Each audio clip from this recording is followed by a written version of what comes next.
After months of training, Olympians from over 100 countries have traveled thousands of miles. And now, with over 4 billion eyes watching, it all comes down to this.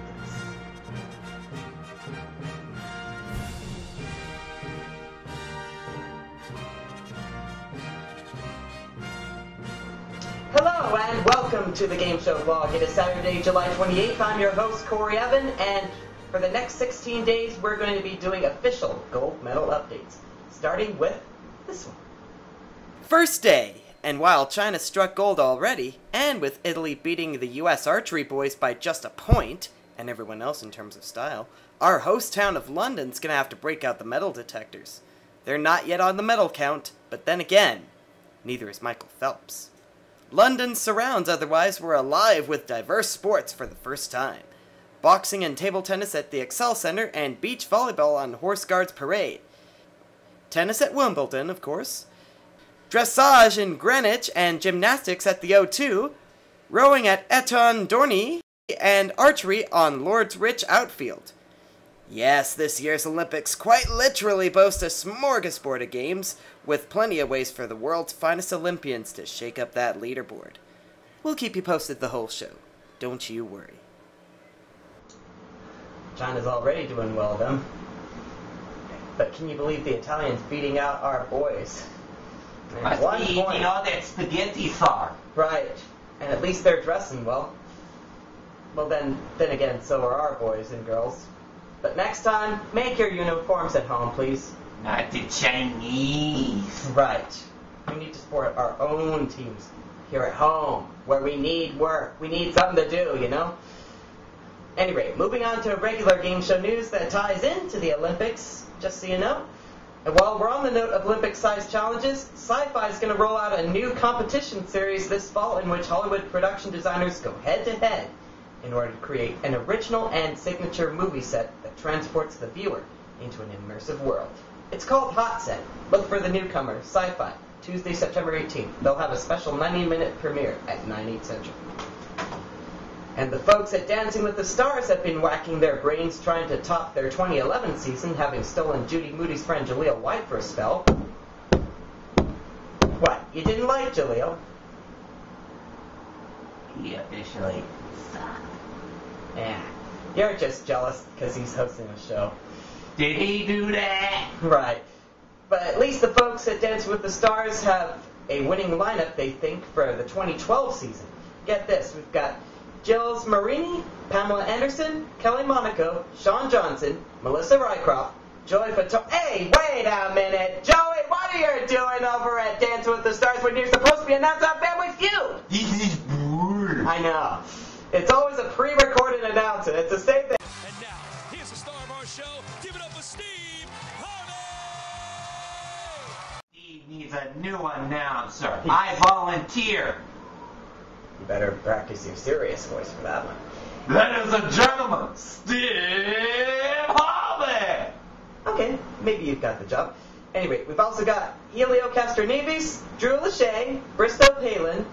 Oh dear. That's so good. Apollo Antonomo's also in there, along with your friend from Cheers, Kirstie Alley. Didn't she used to do Pier 1 commercials? Anyway, we've also got Emmett Smith in there. Plus, for the first time, you at home get to vote for the final All-Star. Either Kyle Massey, Sabrina Bryant, or Carson Kressley. Voting's on now until August 24th at midnight on abc.com. The American Breakup Corporation has done it again. They certainly have. And guess who's telling American Idol that we belong together? Charlie Sheen? Well, there are unconfirmed rumors of that, but no. It's going to be Mariah Carey, unfortunately. Hey, read sign. No puking on set. Anyway, after days of intense speculation, Fox announced at the Television Critics Association Summer Press Tour in Beverly Hills on Monday that Mariah Carey has officially signed on for the 12th season of American Idol as a judge. And I'll take recovery for 1,000, Alex. Answer.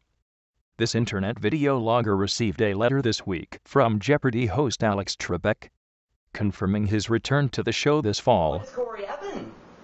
Oh yes, check this out, ladies and gentlemen. Signed by Alex Trebek himself. And feel that. That's actually real signature. Anyway, he announced on Tuesday that he will be returning for his 29th season of Jeopardy after suffering a heart attack about a month ago. His second in 5 years, just so you know. Oh, And while that he's damn Pat Sajak causing so much stress. I know, trying to keep up in the ratings. And while he's talked about retiring when his contract expires after this season, it now looks like he may stay in Jeopardy for the 30th season as well. At least that's what he's told the New York Post. He may just renew that contract after all. And I think he should, if he thinks he's got the heart for it. I mean, he's got life insurance. He sponsors life insurance anyway. And speaking of traveling over the Atlantic, we're going to take a real trip now.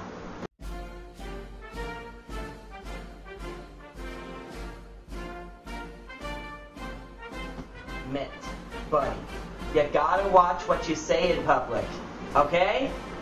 Okay? Me pistachio! Me pistachio! And again he appears on camera, ladies and gentlemen. You just love being in the limelight for 5 seconds out of every 100 shows, don't you? I just hate these damn politicians who think they know it all. And yet they don't know a thing about money.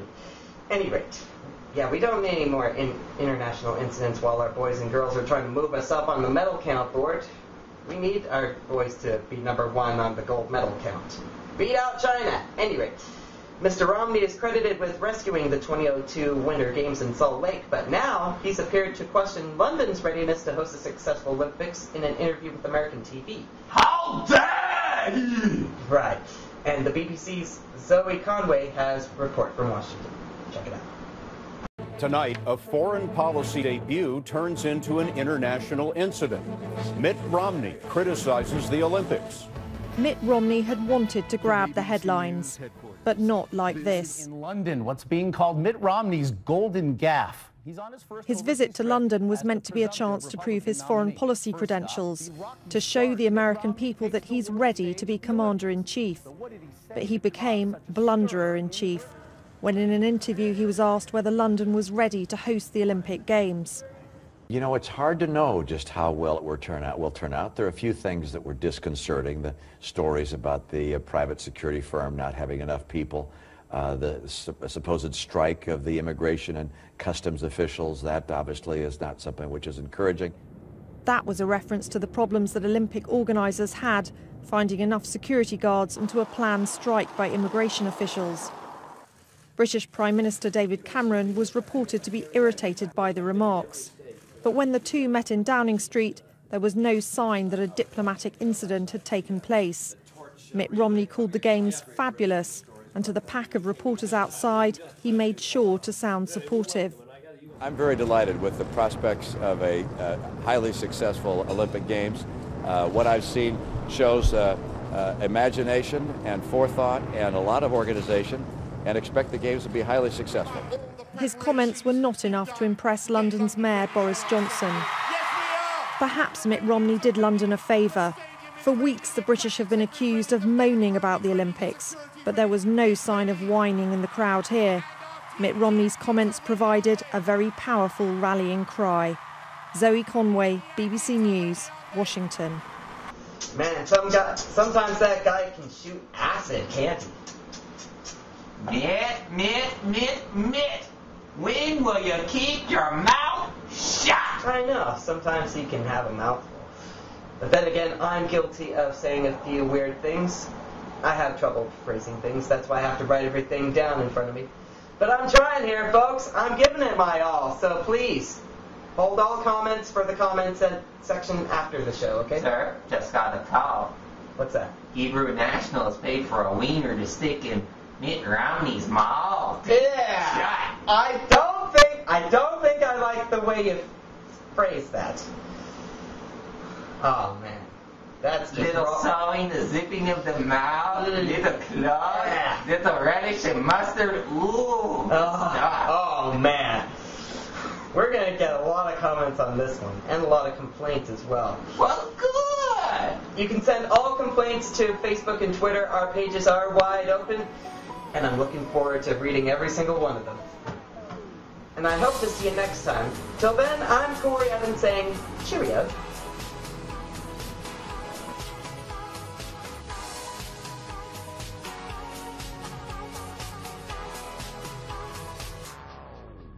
You show the